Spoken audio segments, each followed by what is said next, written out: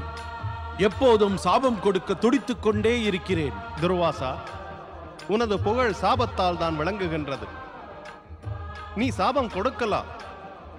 ஆனால் ஒரு பிராணி தீமைகளை செய்யும் போது, உண்மை பொய் விவேகம் இவைகளை மறக்கும் போது, இப்போது என் தவம் நிறைவேறியதா? நான் இங்கு தோன்றியதால் நிறைவேறிவிட்டது. உன்னால் அமைக்கப்பட்ட துர்வாசேஸ்வர சிவலிங்கம் இனி காமேஸ்வர சிவலிங்கம் என்ற பெயரில் பிரசித்தி பெறும். எவரொருவர் காமகுண்டத்தில் நீராடி காமேஸ்வரனை ஆராதனை செய்கிறாரோ தமது விருப்பங்கள் அனைத்தும் நிறைவேறக் காண்பார். தாங்கள் என் தவத்திற்கு பிரதிபலன் அளித்து எனக்கு உதவியுள்ளீர்கள் இறைவா. நான் தன்னியனானேன்.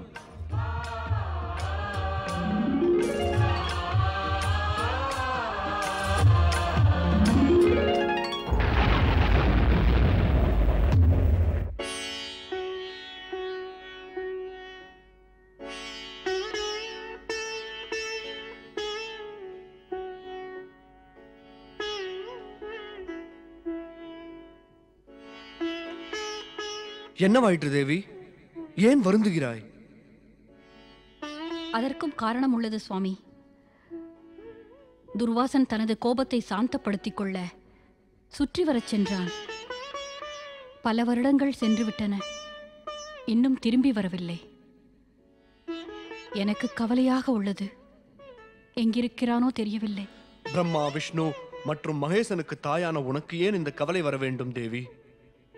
நீ துர்வாசனை அழைக்க நினைத்தால் மட்டும் போதுமே, அவன் விரைவில் ஓடோடி வருவான். ஆனால் அவன் இப்போது எங்கிருக்கிறான்? அதை நான் எப்படி அறிவது? மறந்து விட்டாயா தேவி? சிவலிங்கம் மூலமாக உலகையும் காணும் சக்தி உனக்குதான் இருக்கிறதே. சிவலிங்கத்தின் மூலம் துர்வாசனை கூப்பிடு, விரைவில் உனக்கு காட்சியளிப்பான்.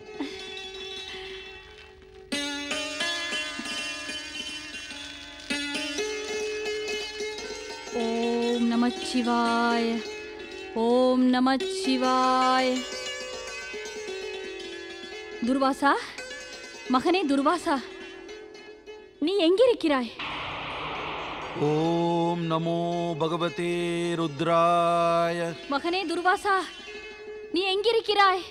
தாயே, நீ விரைவில் ஆசிரமத்திற்கு வா மகனே. நான் உன்னை காண துடித்துக் கொண்டிருக்கிறேன். அன்னையின் ஆணையை ஏற்பேன். நானும் தங்களை காண துடிக்கிறேன். தாயே! துர்வாசர் தனது பெற்றோர்களை காண புறப்பட்டார். ருத்ராவதார துர்வாசர் மகேஸ்வரன் சிவன் தரிசனத்தை பெற்று தனது வாழ்க்கையை புகழ்பெற்றதாக்கினார். அதே போல பிரம்மதேவனை மகிழ்விப்பதற்காக மகரிஷி விஸ்வாமித்திரரும் கடும் தவம் புரிந்தார். அதனால் முதலில் இந்திரன் பாதிக்கப்பட்டான். அவன் மனதில் ஒரே எண்ணம் இருந்தது. அரக்கனோ மனிதனோ அல்லது ரிஷி தனது தவத்தின் பலத்தால் தனது அரியணையை பறிக்கக்கூடாது என்பதே அது. சொர்க்கத்தின் அப்சரஸ் மேனகையுடன் ஆகாயத்தில் பிரயாணித்து விஸ்வாமித்திரர் தவம் செய்வதைக் கண்டு அவன் கதி கலங்கினான். விஸ்வாமித்திரர் இந்த கடும் தவத்தை சொர்க்கத்தை பெறுவதற்காக செய்கிறார் மேனகா. இவரது எண்ணம் நிறைவேறிவிட்டால் நம் கதி என்னாவது? நீ எனது எண்ணத்தை புரிந்து கொண்டாயா மேனகா? நான் என்ன செய்ய வேண்டும் தேவராஜா? மேனகா, விஸ்வாமித்திரரை உன் அழகு மற்றும் மோக வலையில் சிக்க வைக்க வேண்டும். உனது அழகை காட்டி மிக அற்புதமாக ஆடிப்பாடி தவத்தை கலைத்து மோகம் கொள்ளச் செய். இதன் மூலம் அவரது கடும் தவம் தடைபட்டுவிடும்.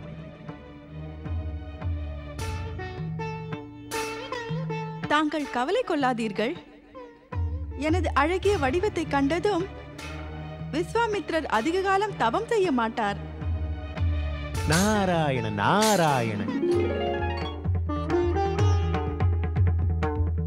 வணக்கம் ருத்ராவதார மகரிஷி துர்வாசரே, வணக்கம். தங்களது கடும் தவத்திற்கு பல கோடி வணக்கம். தங்களது பக்திக்கும் எனது பல கோடி வணக்கம். நான் வணக்கத்தை ஏற்றுக்கொள்கிறேன். இனி என்னை செல்ல விடுங்கள். தாய் என்னை அழைத்துள்ளார். அவசியம் செல்லுங்கள். தாயுடைய குரலை கேட்டு ஜகத்தில் உள்ள செயல்களை விட்டு மகன் செல்வது மிக மிக அவசியம்தானே. ஆயினும் மகரிஷி, நான் தங்களுக்கும் தங்கள் தாய்க்கும் இடையில் குறுக்கிட விரும்பவே இல்லை. மகரிஷி, தாங்கள் என் பேச்சை கேளுங்கள். மகரிஷி, செய்தி என்ன கூறுங்கள். நான் தேவராஜனின் சூழ்ச்சியை பற்றிய செய்தியை தங்களிடம் கூற வேண்டும். அதை கூறுவதற்காகத்தான் நான் இங்கு வந்திருக்கிறேன். சூழ்ச்சியா? என்ன சூழ்ச்சி? அந்த துஷ்ட இந்திரன் தங்களுடைய தாய் அனுசியாவிடம் தவறாக நடந்து கொண்டான். அந்த இந்திரனை பற்றியும் அவனது சூழ்ச்சியை பற்றியும் தெரிவிக்க வேண்டும். இதை எனது கடமையாக நான் நினைக்கிறேன். ஆனால் இந்திரன் யாரிடம் சூழ்ச்சி செய்கிறான்? ராஜரிஷி விஸ்வாமித்திரரிடம். அவர் பிரம்மரிஷி ஆவதற்கு தங்களைப் போல கடும் தவம் செய்கிறார். ஆனால் தேவராஜன் இந்திரன் அவரது தவத்தை கலைப்பதற்காக சொர்க்கத்தின் அப்சரஸ் மேனகாவை அனுப்பியுள்ளான். ஒரு ரிஷியை இந்திரன் சூழ்ச்சியிலிருந்து காப்பாற்றுவது எனது தலையாய கடமை. இப்போதே அங்கு செல்கிறேன். நாராயண நாராயண.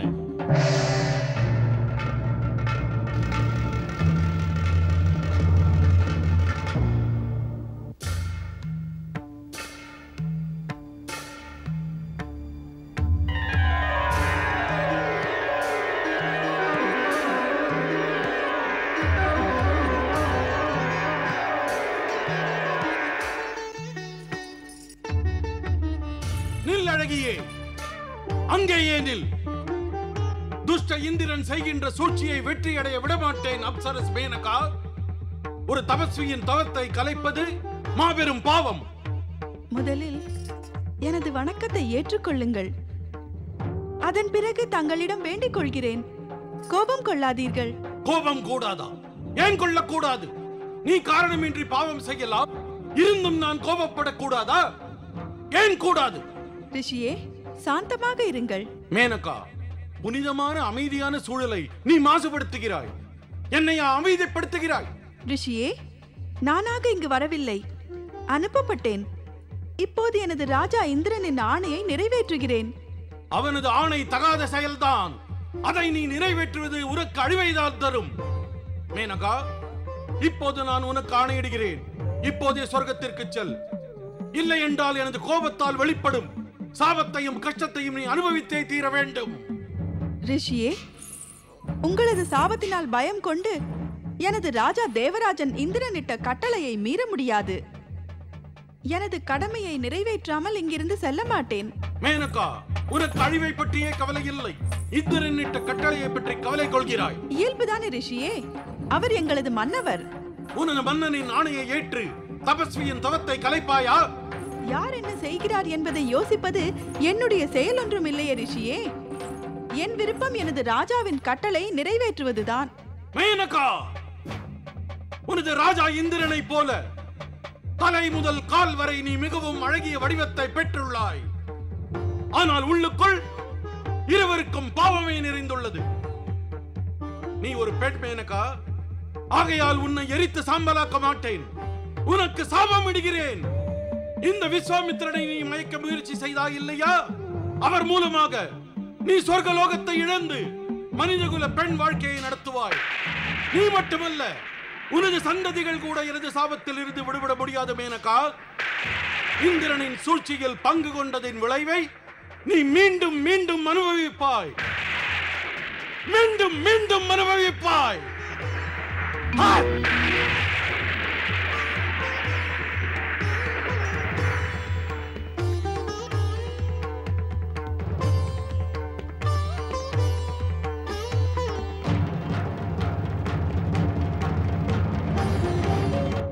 கோபம் கொண்ட துர்வாசரால் சபிக்கப்பட்டும் கூட இந்திரனால் அனுப்பப்பட்ட மேனகை விஸ்வாமித்திரரின் தவத்தை கலைக்கும் தன் முயற்சியை கைவிடவில்லை.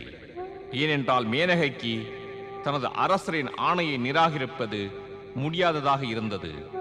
மேனகாவிற்கு துர்வாசரின் சாபத்தை விட இந்திரன் ஆணைதான் மிகவும் பெரிதாக இருந்தது. அதாவது விஸ்வாமித்திரரின் தவத்தை கலைக்கின்ற தனது லட்சியத்தின் பக்கம் சென்று கொண்டிருந்தாள்.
योगं विरक्ति भोगमे तृप्ति कादले मुक्ति भक्ति வேண்டாம் தபத்தில் மூழ்கி ஒரு பயனும் இல்லை ஜபம் செய்தால் நீ உலகை வெறுப்பாய் சத்திய மந்திரம் ஒன்றை நானே சொல்வேன் அதுதான் எந்தன் கால்கொலு சொலியே பேரழகை பார் கூந்தல் கார்மேகம்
மனம் மயக்கும் மேனகையே, இனி நீ எனது வாழ்க்கை துணைவியாக இருக்க வேண்டும். இப்பொழுது உன்னை ஸ்வர்க்கம் திரும்பிச் செல்ல விட மாட்டேன்.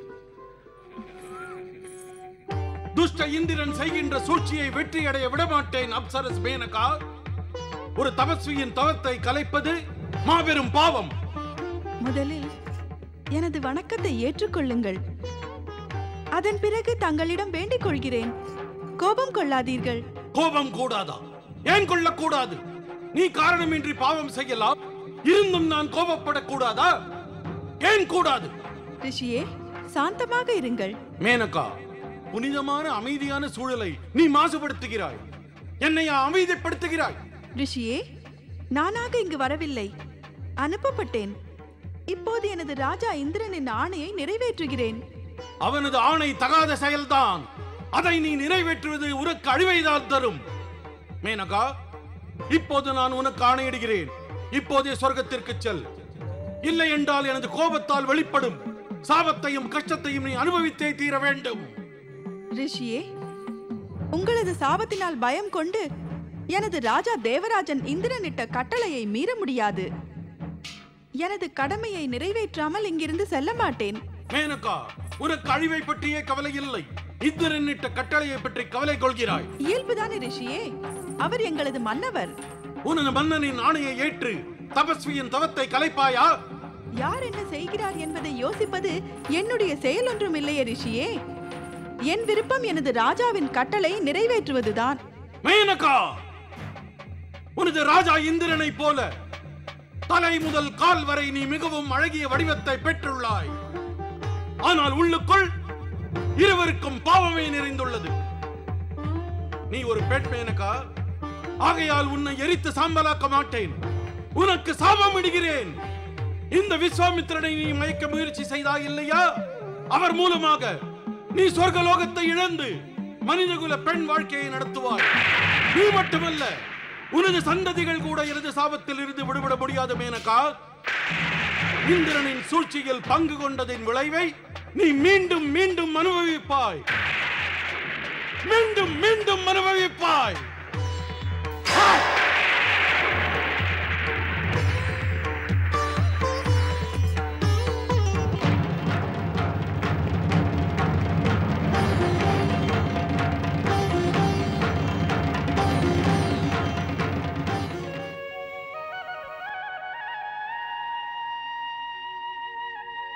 கவலைப்பட ஏதுமில்லை.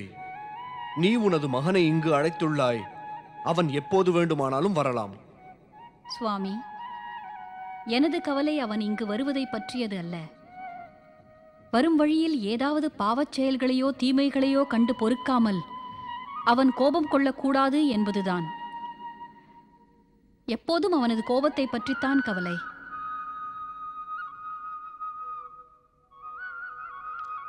வணக்கம். வணக்கம்.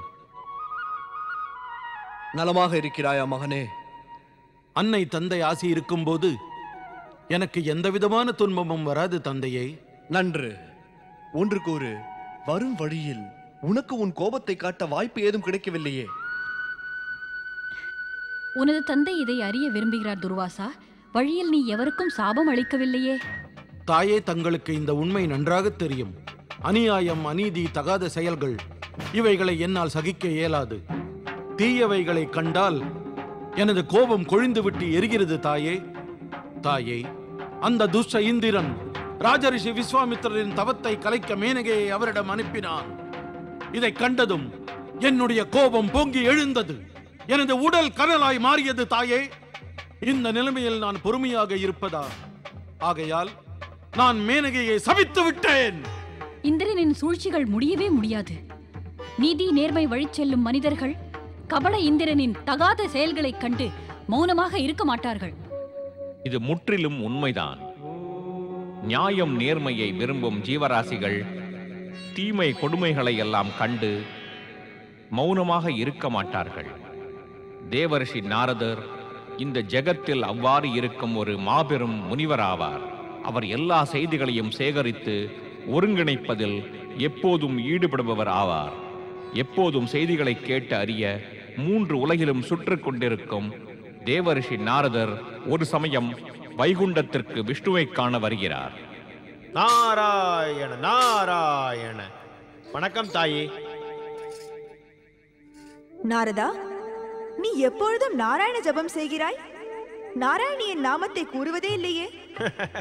தாயே, நாராயணனுக்குள் நாராயணியும் அடக்கம் அல்லவா? ஒருவர் நாமத்தை கூறுவதால் அது இருவரையும் சென்றடைகிறது. என் மீது வேறு குற்றச்சாட்டு உள்ளதா தாயே?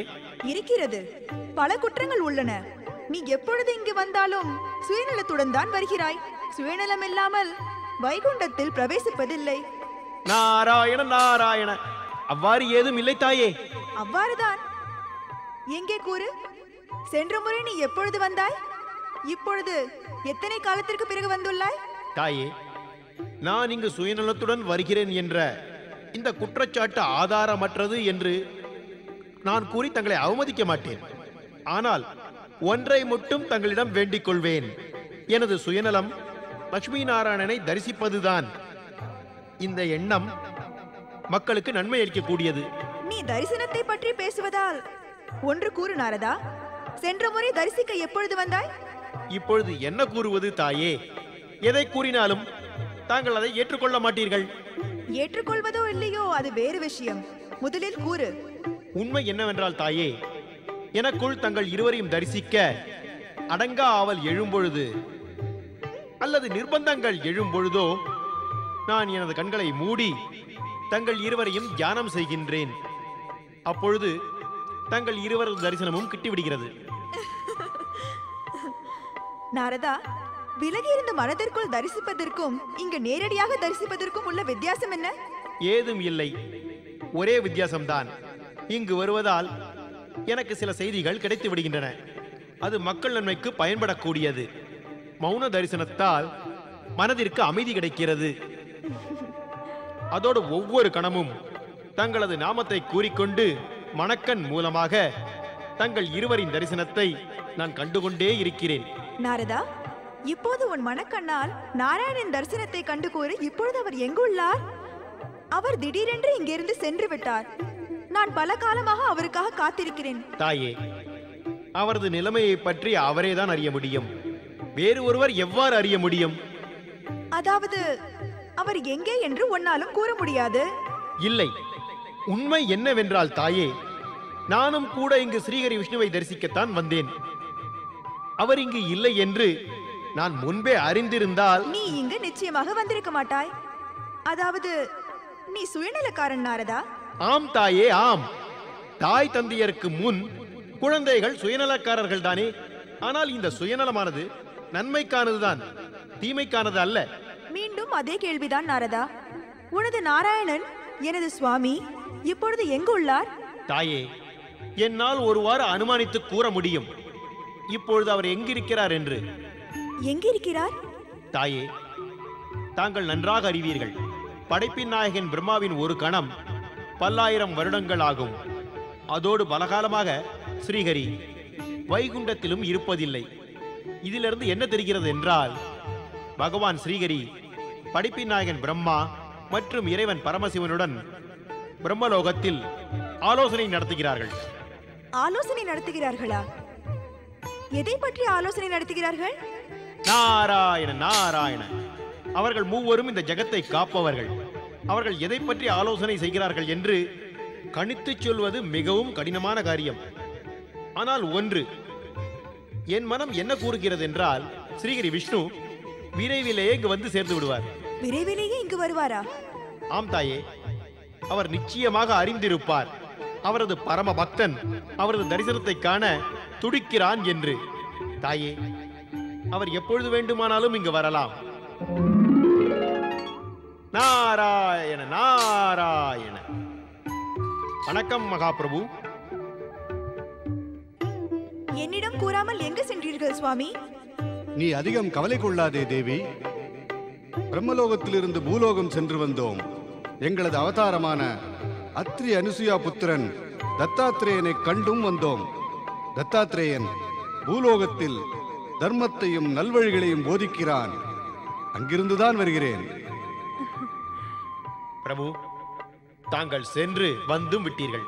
ஆனால் நான் வந்ததும் இன்னும் செல்லவில்லை. இங்கேயே இருக்கிறேன் தங்களது தரிசனத்திற்காக. இங்கு வருவதற்கு ஏதோ ஒரு நோக்கம், காரணம் இருக்க வேண்டுமே நாரதா? காரணம் இருக்கிறது பிரபு. அந்த அத்திரி அனுசுயாவின் ருத்ராவதாரமான மைந்தன் மகரிஷி துர்வாசரின் சாபத்தை பற்றித்தான் அறிய விரும்புகிறேன்.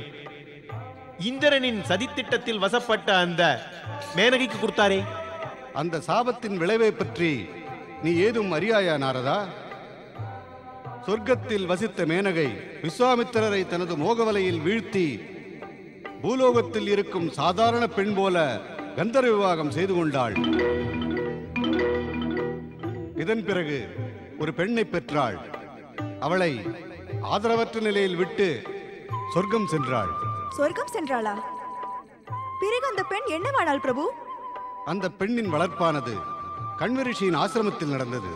தாங்கள் சகுந்தலையை பற்றி தானே கூறுகிறீர்கள்? ஆம் தேவி,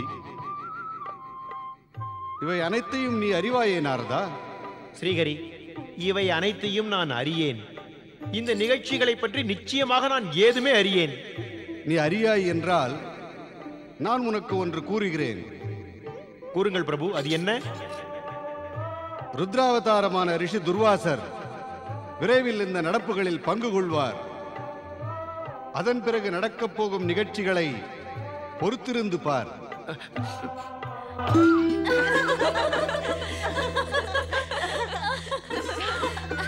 சகுந்தலா, என்ன? எது நடக்க வேண்டுமோ அது நடக்கவில்லை. பிரியம்பதை, நேரடியாக பேசுவதற்கு கற்றுக்கொள். நேரடியாக பேசுவது உன் மனதிற்கு பிடிக்கும் என்றால் கேள். இந்த பூலோகத்தில் உனது மனதை கொள்ளை கொள்கின்ற அல்லது உனக்கு ஏற்ற ஒரு வரன் கிடைப்பது என்பது மிகவும் கடினம்தான். பிரியம்பதை, நான் எப்போது கூறினேன் எனக்கு ஏற்ற வரனை நீ தேடு என்று? நீ ஏன் கூற வேண்டும்? உன் திருவாயால் நீ கூறுவாயா என்ன? சமிக்ஞையால் தான் கூறுவாய். கூறுவாயா என்ன? கூறிக்கொண்டிருக்கிறாயே. செல்லடி பேதை பெண்ணே. நில்லடி. எனது அன்பு தோழியே, எங்கு செல்கிறாய்? ஆனால் மனதில் உள்ளதை உன் தோழியிடம் கூறுவதற்கு சிறிதும் தயங்காதே. பிரியம்பதை, இன்று உனக்கு என்ன நேர்ந்தது? எனக்கு என்ன நேரும்? உனக்கு தான் நேரும். காதல் அல்லது திருமணம் அல்லது இரண்டும். கேள் சகுந்தலை, ஸ்வர்க்கத்தின் சிறந்த அழகி, சிறந்த அப்சரஸ் மேனகை மற்றும் சிறந்த தபஸ்வி விஸ்வாமித்திரரின் மகளான சிறந்த அழகி சகுந்தலைக்கு ஸ்வர்க்கத்தின் அதிபதி தேவராஜன் இந்திரனை போலவும் காமதேவன் போலவும் அழகுள்ள வரன் தேவை. போதும் போதும், நிறுத்தடி. இனிமேல் நான் உன்னிடம் பேச மாட்டேன். ஏன்? ஏன் என்னை விட இனிமையாக பேசும் ஒருவரை கண்டுபிடித்து விட்டாயா என்ன? இனி மறைத்து வைப்பதில் என்ன பலன் கூறு. சகுந்தலே, கூற வேண்டியதை மறந்து விட்டேன். மறப்பதும் மறக்கச் செய்வதும் உனது குணம்தானே? யார் உனது பெயரை பிரியம்பதை என்று வைத்தாரோ உனது பெயர் மறக்கும்வதை என்று இருந்திருக்க வேண்டும். அப்படியே இருக்கட்டும். ஆனால் கூற வந்ததை கூறியே தீருவேன். கூறுவேன் கூறுவேன். எப்பொழுது கூறப் போகிறாய்? இப்பொழுதே கூறிவிடு. அடேங்கப்பா, இவ்வளவு அவலா? கேள் பிரிய சகுந்தலா, நேற்று தீர்த்த யாத்திரை செல்லும் முன்பு மகரிஷி கண்வர் கௌதமி தாயிடம் கூறினார், நமது பிரியமான செல்ல மகள் திருமண வயதை அடைந்து விட்டாள் என்று. தந்தை கூறியிருப்பார், கௌதமி அன்னையும் கேட்டிருப்பாள். இப்பொழுது நீ எதற்காக இதையெல்லாம் கூறுகிறாய்? எனது தோழி சகுந்தலாவிற்காகத்தான். அவளுக்கு ஒரு காதலன் கிடைக்க வேண்டும் அல்லவா?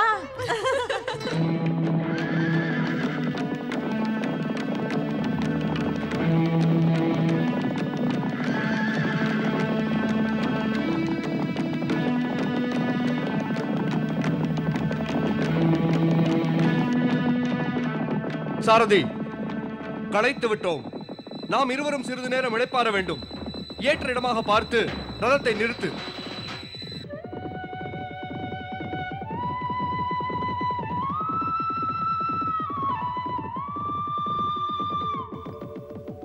மகாராஜா, அதோ பாருங்கள், அங்கு ஒரு ஆசிரமம் இருக்கிறது.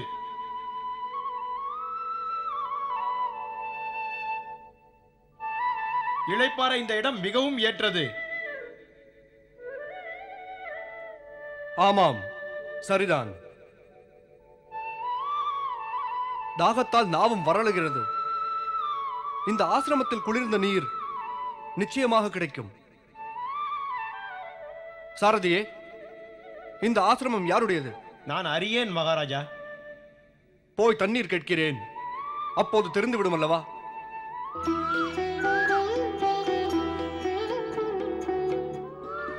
சகுந்தலா, சகுந்தலா, சகுந்தலா நந்தவனம் செல்கிறாள். அங்கு சென்று தனிமையில் செடிகளிடம் பேசுவாள், பூக்களிடம் அன்பு செலுத்துவாள், பிறகு பிரியமான மரங்களுக்கு தண்ணீர் ஊற்றுவாள், அன்புடன் பேசுவாள். இனி நமக்கு இங்கென்ன வேலை? வாருங்கள் தோழிகளே, நாம் செல்வோம்.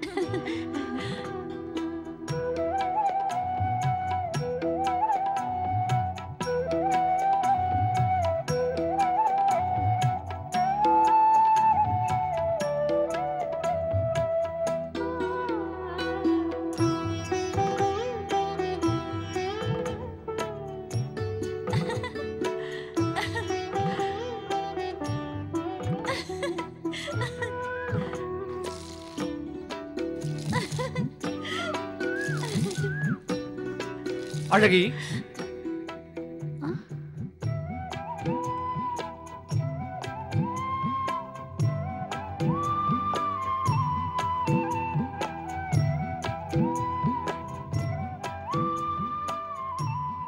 அழகியே, அழகியே, இந்த அடியவனுக்கு தண்ணீர் தருவாயா?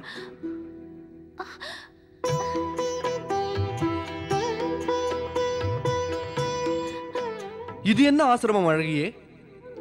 இங்கு கேட்டால் தண்ணீர் கூட கிடைக்கவில்லை. தாகம் கொண்டவனை கண்டால் முகத்தை திருப்பிக் கொள்கிறாய். இல்லை மாவீரரே, இல்லை. தாகத்திற்கு இங்கு தண்ணீர் கொடுக்காமல் நாங்கள் என்றுமே இருப்பதில்லை. அது நடக்கிறதே தேவி. இல்லை, அவ்வாறு இல்லை. அவ்வாறு இல்லையெனில் உனது மென்மையான கைகளினால் இந்த அடியனுக்கு தண்ணீர் கொடு. தண்ணீர் கொடு தேவி. நான் மரங்களுக்கு தண்ணீர் ஊற்றிக் கொண்டிருந்தேன். மரங்களின் தாகத்தை அறிந்து அவைகளுக்கு தண்ணீர் ஊற்றுகிறாய். உன் முன்னால் இருக்கின்ற இந்த மனிதனின் தாகத்தை புரிந்து கொண்டு தண்ணீர் கொடுக்க மாட்டாயா? தருகிறேன்.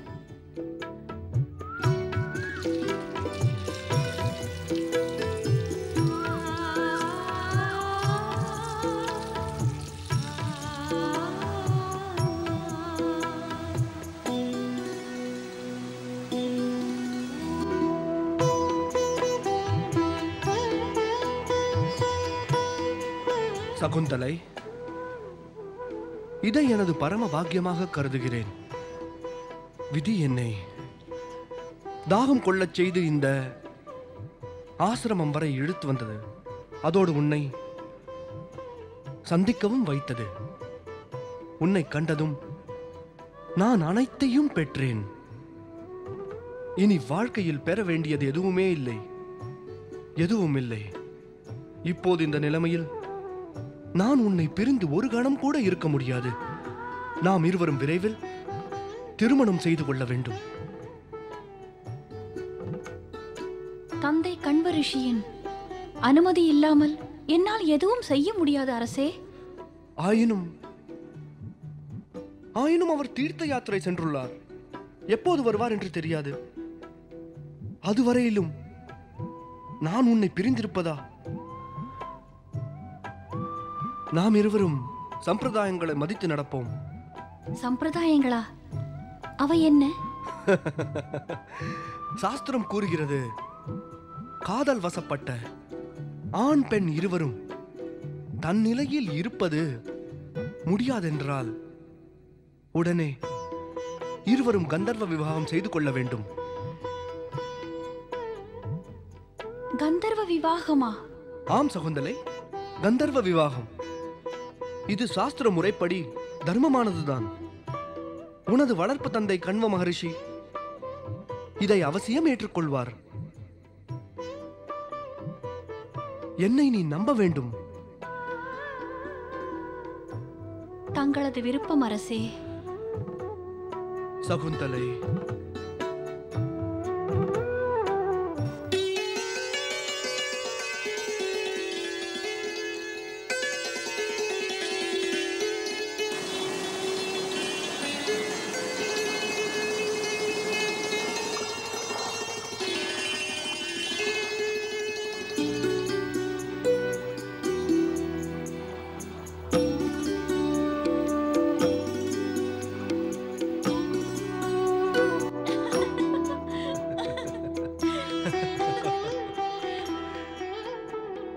சகுந்தலை, நீ என்ன யோசிக்கிறாய்? உனக்கு என்ன கவலை? அதாவது தந்தை தீர்த்த யாத்திரையிலிருந்து வந்தால் அவர்... சகுந்தலை, கந்தர்வ விவாகத்திற்கு பிறகு நீ முழுமையாக எனக்கு சொந்தமாகிவிட்டாய். கவலைகளை எல்லாம் விட்டுவிடு, எல்லாம் சரியாகிவிடும்.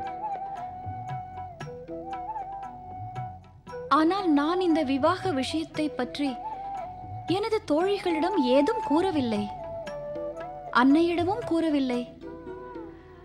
இப்போது இந்த விஷயத்தை பற்றி எவருக்கும் எதுவுமே தெரியாது. அவர்கள் இதை அறிந்தால் என்ன நினைத்துக் கொள்வார்களோ? எவரும் இதை பற்றி அறியாரா? நான் கூட அறிய மாட்டேனா? இந்த திருமணத்தை நடத்தி கொண்ட தலைவனே நான் தானே. தலைவன் தலைவியை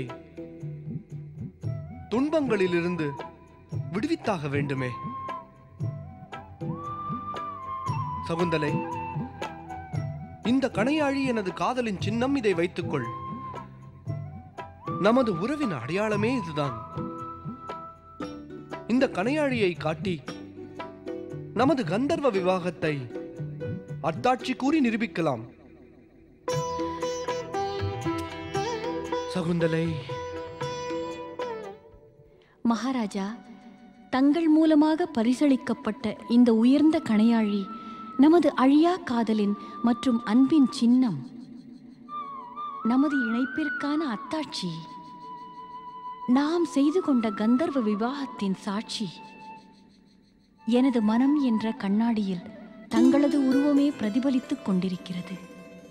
தங்களை கண்டதிலிருந்து தங்கள் நினைவில் மூழ்கியுள்ளது. காலம் சென்று கொண்டிருக்கலாம், ஆனால் உங்கள் நினைவு என்னை விட்டு அகலவில்லை.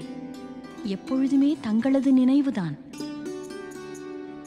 நான் தங்களுக்கு மடல் வரைய நினைக்கும் போதெல்லாம் எனது மனக்கண் முன் அந்த இனிமையான நினைவுகள் வருகின்றன.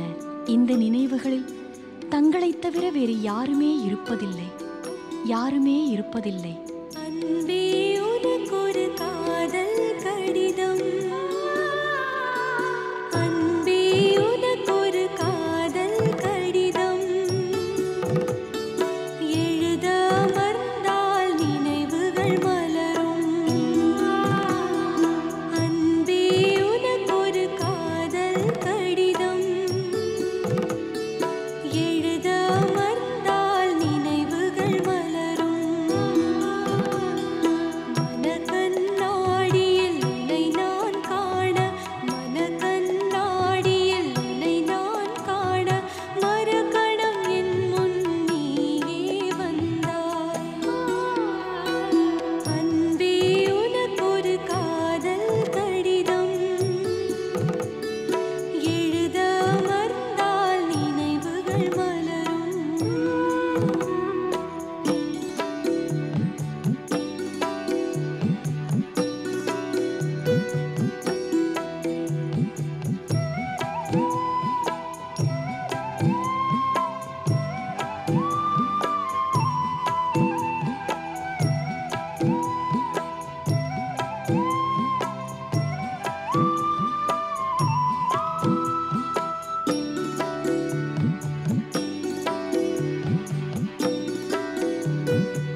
தன் காதலன் மற்றும் காதல் நினைவுகளில் மூழ்கிய சகுந்தலா இந்த ஜெகத்தையே மறந்துவிட்டாள். ஆனால் முக்காலமும் உணர்ந்த இறைவன் பரம்பொருள் சிவன் அனைத்தையும் அறிந்தவர். எதிர்காலத்தில் நடக்கப் போகும் நிகழ்ச்சியையும் அவர் அறிவார். இந்த நிகழ்ச்சியில் முக்கிய பாத்திரம் ஏற்கப் போகும் ரிஷி துர்வாசர் கைலையில் இறைவனை காண வந்தார். ஓம் நமோ பகவதே ருத்ராய. பிரபு, தங்கள் தரிசனம் காண வந்துள்ளேன். அருள் கூர்ந்து ஆசீர்வதியுங்கள்.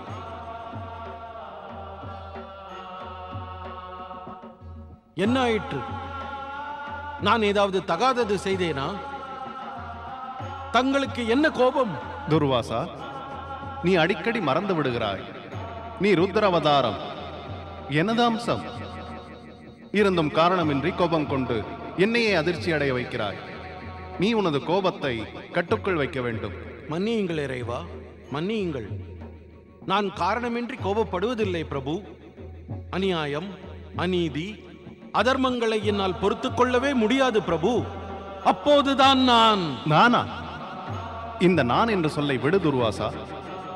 எவர் ஒருவர் நான் என்ற கர்வத்தை விடவில்லையோ அவரை கர்வம் கீழே தள்ளி நரகத்தில் கொண்டு சேர்த்து விடும். ஆயினும் பிரபு, நாம் நன்றாக அறிவோம், நீ நியாயத்தின் பக்கம் உள்ளாய். ஆனால் மனித உணர்வுகள் பலவீனமாகும் போது உனது இந்த நியாய தர்ம உணர்வுகள் மற்றவர்களின் துன்பத்திற்கு காரணமாக அமையலாம். ரிஷிகளெல்லாம் துன்பத்தை அல்ல, சுகத்தை அளிக்க செயல்பட வேண்டும்.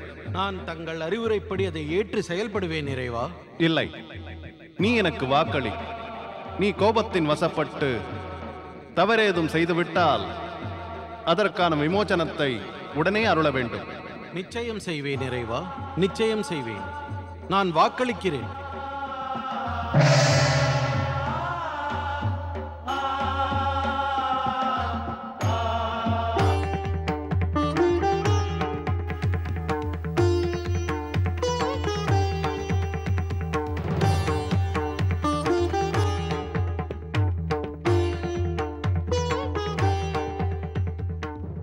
கண்வரிஷி, கண்வரிஷி, தாங்கள் எங்கே?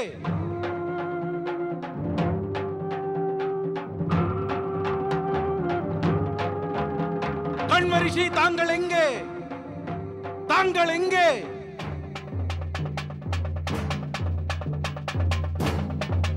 ஏய் பெண்ணே,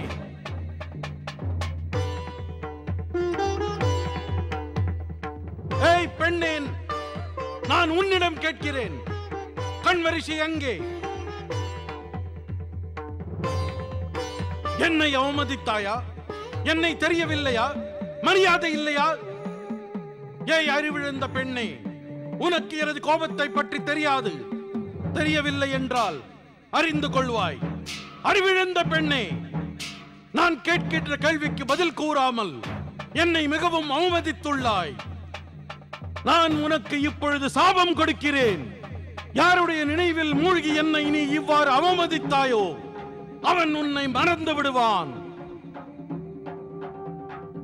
அவன் மனதில் இருந்து உன் பெயர், உன் வடிவம், உனது நினைவே மறைந்து விடும்.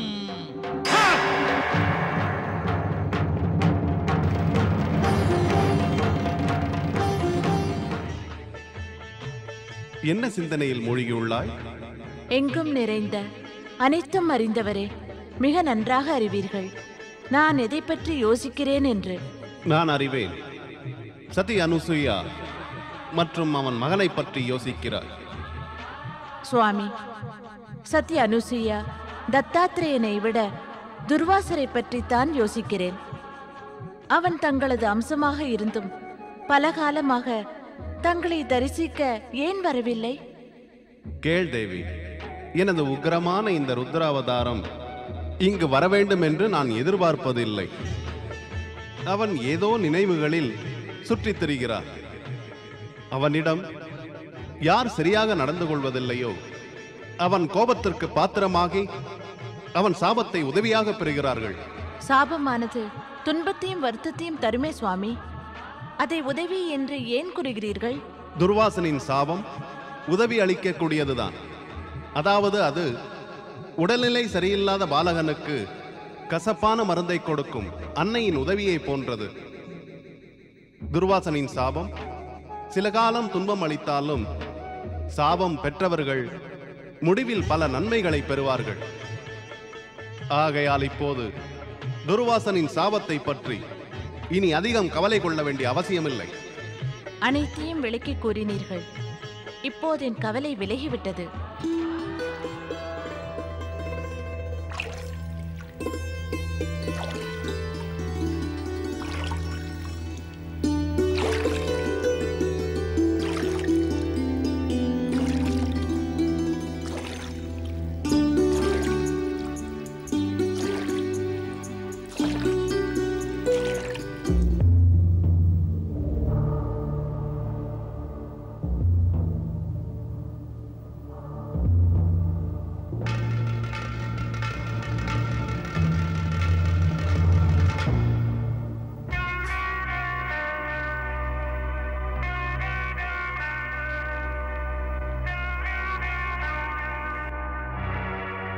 நில்லுங்கள்.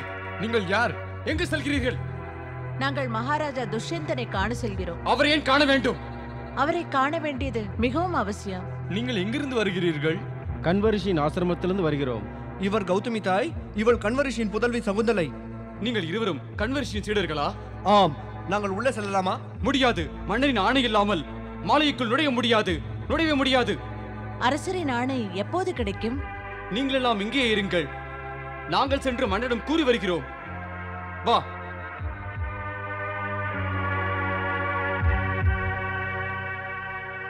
மன்னவர் வாழ்க.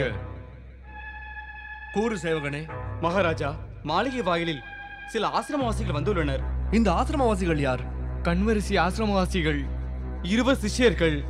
அதோடு அவரது மகள் சகுந்தலா, அவருடன் கூட ஒரு மூதாட்டி கௌதமி தாயாவாள். சிஷ்யர் சகுந்தலா, கௌதமி தாய், இவர்களெல்லாம் யார்?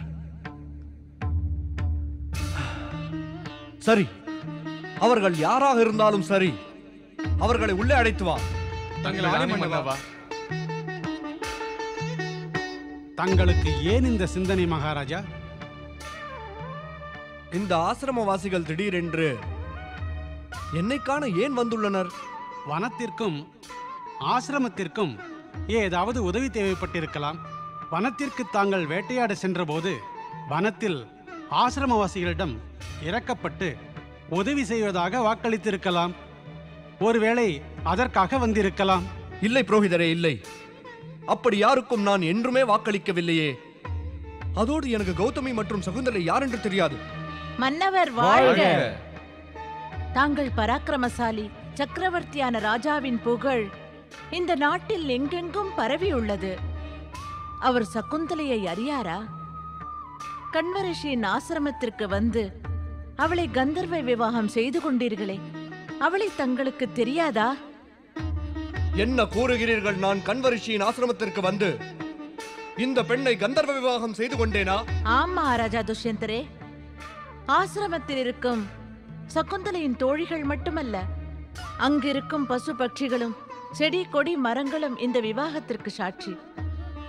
தங்களை கந்தர்வ விவாகம் செய்து கொண்ட பிறகு சகுந்தலை இப்போது கர்ப்பவதி ஆகிவிட்டாள். ஆகையால் கண்வரிஷி வேண்டுகோள் விடுத்துள்ளார். தாங்கள் இவளை தங்களது மனைவியாக ஏற்றுக்கொள்ள வேண்டும். என்ன கூறுகிறீர்கள்? அறிந்து பேசுகிறீர்களா? சத்தியம் ஒன்றைதான் நான் கூறுகிறேன். இல்லை, இது சத்தியம் இல்லை, அசத்தியம்தான். குற்றச்சாட்டு. தாங்கள் வேண்டுமென்றே அஸ்தினாபுரத்து ராஜா மீது குற்றம் சுமத்துகிறீர்கள். நான் கண்வரிஷியின் ஆசிரமத்தில் பிரவேசித்ததில்லை. பிறகு இந்த பெண்ணை எவ்வாறு மணந்து கொண்டிருக்க முடியும் சொல்லுங்கள். சபையோர்களே, எனது பட்டத்து ராணியாகும் பேராசை இந்த பெண்ணை இந்த அரசவைக்கு இழுத்து வந்துள்ளது. இந்த சபையோர்களை இவள் பிரமிக்க செய்தாள். சுவாமி, என் மீது இவ்வாறு வீண் பழி சுமத்தாதீர்கள்.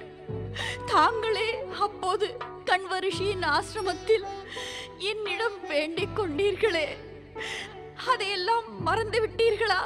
கற்பனை கதைகள் பலவற்றை நான் பலகாலம் கேட்டிருக்கிறேன். ஆனால் இன்று கண்கூடாக காண்கிறேன். தனது பேராசைக்காக ஒரு பெண் அசத்தியத்தை சத்தியம் என்று சாதிக்கிறாள்.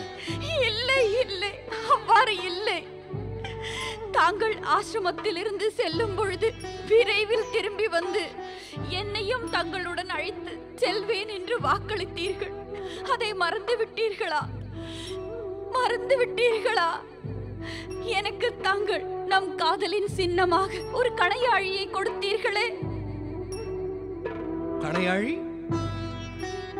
நம் காதலின் சின்னமாக உனக்கு கணையாழி கொடுத்தேனா? இப்போது அந்த கணையாழி எங்கே? கணையாழி எங்கே? அந்த கணையாழி அது எங்கே போய்விட்டது? கண்வ மகரிஷியின் ஆசிரமத்தில் வசிக்கின்ற பேதை பெண்ணே, உனது கற்பனை கதை முடிந்து விட்டது. அதில் நான் பாத்திரம் இல்லை. எந்த கணையாழியை பற்றி நீ கூறினாயோ அது உன்னிடம் இல்லவே இல்லை. இப்போது இந்த அரசு சபையில் ஒரு பெண் அவமானப்படுவதை நான் விரும்பவில்லை. ஆகையால் கடும் சொற்கள் எதையும் பிரயோகம் செய்யாமல், கடிந்து கொள்ளாமல் வந்த வழியே திரும்பிச் செல் என்று மட்டும் உன்னிடம் கூறுகிறேன். நீ கர்ப்பவதியான காரணத்தால் உனக்கு இந்த அரசாங்கத்தின் சார்பாக அடைக்கலம் அளித்து கவனித்துக் கொள்ளும் வசதியை நான் உனக்கு அளிக்க முடியும்.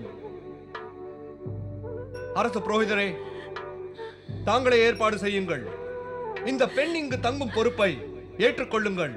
தங்கள் ஆணை மகாராஜா. சகுந்தலை,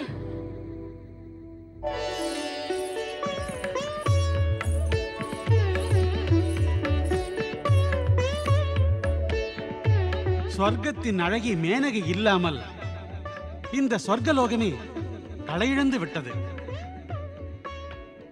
என்ன இந்திராணி? ஆம், இன்று ஸ்வர்க்கத்திற்கு மேனகை திரும்பி வந்து விட்டதால் ஸ்வர்க்கத்திற்கு மீண்டும் மகிழ்ச்சியான சூழ்நிலை திரும்பி வந்து விட்டது. நாராயண நாராயண. தேவரிஷி, தேவரிஷி தாங்களா? ஆச்சரியப்பட தேவையே இல்லை தேவராஜா. நான் சொர்க்கலோகத்திற்கு வந்தது உன்னை காண்பதற்காக அல்ல. அதாவது நான் கல் நெஞ்சம் கொண்ட ஒரு தாயை காண வந்திருக்கிறேன். அவள் இதயத்தில் இரக்கம் பிறக்க வைக்க. தேவரிஷி, தாங்கள் கூறுவது இன்னும் விளங்கவில்லை. விளங்கிவிடும் தேவராஜா, சிறிது பொறுமையாக இரு. பேரழகி சொர்க்கவாசினி மேனகா, நான் உன்னிடம் ஒரு கேள்வி கேட்கிறேன். பூலோகத்திற்கு சென்ற பொழுது அங்கு உன் மூலம் பிறந்த உனது வாரிசை அங்கு ஏன் விட்டு விட்டு வந்தாய்? தாய்மை என்பது முழு ஜகத்திலேயே அமிர்தத்திற்கு இணையானது. அதை அவமதிக்கின்ற மாபெரும் குற்றத்தை நீ ஏன் செய்து வந்தாய்? உனது மனமானது அந்த தாய்மையின் சுமையை சுமக்கவில்லை என்றால் பிறகு அதை வலியச் சென்று பெற என்ன அவசியம் மேனகா? இந்த தாய்மையும் அதன் பெருமையும் அதன் மகத்துவமும் உனக்கு தேவையே இல்லை என்றால் பிறகு பூலோகம் சென்று போகத்தை அனுபவிப்பதற்கு இவ்வாறு ஏன் முயற்சி செய்து வந்தாய் மேனகா? பூலோகத்தை விட்டு விலகியே இருக்க வேண்டும் என்றால் பூலோகத்திற்கு சென்று பெண்ணை பெற்று அவளை உன்னுடையவள் என்று கூறிக்கொள்ள உனக்கு என்ன தயக்கம் இருந்தது மேனகா? பிறகு அந்த மானிட பெண்ணை எதற்காக பெற்றெடுத்தாய்? உன்னுடைய குற்றமற்ற அவளை சாபத்தைப் போல மிகவும் கடுமையாக வாட்டிக்கொண்டிருக்கிறது. மேனகா, வாழ்க்கையில் இந்த பேரழகை தக்க வைத்துக் கொள்கின்ற முயற்சியில் உனது மகளுக்கு இருள் சூழ்ந்த வாழ்க்கை ஒன்றை நீ ஏன் அளித்தாய்? கூறு மேனகா, உனக்கு ஏதாவது பதில் இருக்கிறதா? நிர்பந்தங்களை புரிந்து கொள்ளுங்கள் தேவரிஷி. ஒருமுறை சொர்க்கலோகத்திற்கு திரும்பி வந்த பிறகு கடந்த காலத்தை எல்லாம் மறந்துவிட நினைக்கிறேன். பூலோக வாசிகளுடன் இனி எனக்கு சம்பந்தமில்லை. நாராயண நாராயண. இடமும் லோகமும் மாறுவதால் மட்டும் மேனகா தாய்மையும் தாய் மகளுக்கு இடையில் உள்ள உறவும் மாறுவதே கிடையாது. அவ்வாறு இருந்தால் இந்த ஜகத்தில் தாய்மை, அதன் பெருமை, மகத்துவம் எல்லாம் அழிந்து போய்விடும். யார் கூறுவார்கள் என்ன குற்றம் செய்தாலோ அந்த குற்றமற்ற சகுந்தலை? நீ அவளை பூலோகத்தில் விட்டுவிட்டு வந்தாய். நீ வந்த பிறகு துர்பாக்கியம் அவளை தனது கொடிய பிடிக்குள் சிக்க வைத்துக் கொண்டது. அந்த குழந்தை கொடிய மிருகங்களுக்கு இடையில் அடர்ந்த வனத்தில் தன்னந்தனியாக தாய்மை என்ற அன்பை பெற கதறி கதறி அழுது கொண்டு தவித்துக் கொண்டிருந்தது. கண்வரிஷிக்கு இறைவன் நன்மை செய்ய வேண்டும். அவர்தான் தக்க தருணத்தில் வந்து அந்த குழந்தைக்கு பேருதவி செய்தார். குழந்தையை ஆசிரமத்திற்கு எடுத்துச் சென்று தனது மகளைப் போலவே போற்றி வளர்த்து ஆளாக்கினார். அவள் வளர்ந்ததும் அங்கு துஷ்யந்தன் வந்து சேர்ந்தான். அவள் மீது மோகம் கொண்டு தனது காதலையும் தெரிவித்தான். கந்தர்வி விவாகமும் செய்து கொண்டான். ராஜா துஷ்யந்தனோ சென்று விட்டான். ஆனால் அவன் சென்ற பிறகு அவன் நினைவிலேயே மூழ்கி கிடந்த சகுந்தலைக்கு கிடைத்ததோ கோபம் கொண்ட ரிஷி துர்வாசரின் சாபம்.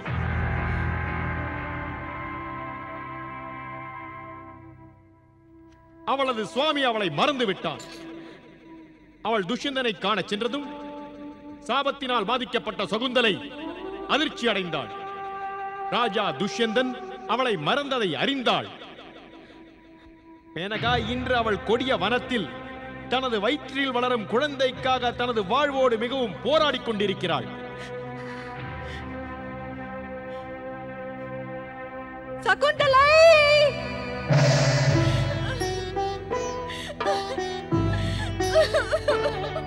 அழுது புலம்புவதால் என்ன நடக்கும் சகுந்தலா? மகாராஜா துஷ்யந்தன் உனக்கு வசதிகளை கொடுத்த போது அதை நீ ஏற்றுக்கொள்ள ஏன் மறுத்து விட்டாய்? சரிதான், இப்போது நீ எங்களுடன் ஆசிரமத்திற்கு வந்துவிடு. இல்லை, நான் தந்தையை காண வரமாட்டேன். ஏன் வரமாட்டாய்? மகரிஷி கண்வர் உனது சோக கதையை கேட்டு உனது தவறுகள் அனைத்தையும் மன்னித்து விடுவார். இல்லை, இந்த நிலையில் தந்தையை காணவே மாட்டேன். சகுந்தலா, நீ தாயாக போகிறாய். இங்கும் அங்கும் எவ்வாறு, எதற்காக அலைகிறாய்? எதற்காக அலைகிறாய்? தாய் இருக்கையில் மகள் இவ்வாறு அலைந்து திரிய என்ன அவசியம் உள்ளது?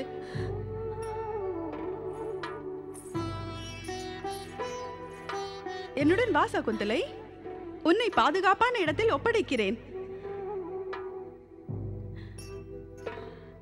எனது தவறுக்கு பிராயச்சித்தம் செய்ய வந்துள்ளேன் மகளே. என்னுடன் வா. நான் தான் உனது தாய் மேனகை.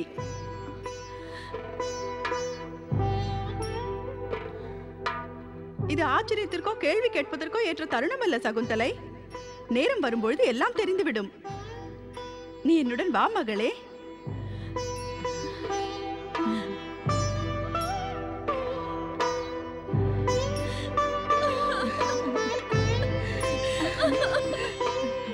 மகளே, அழாது.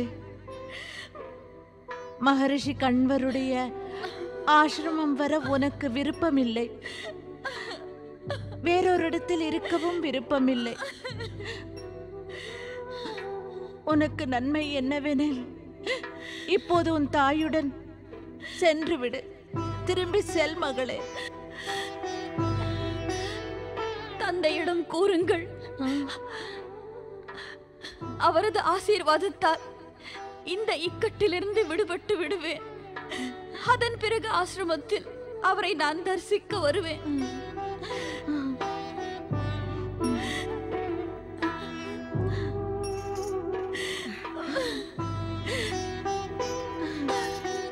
வா, நாம் செல்வோம்.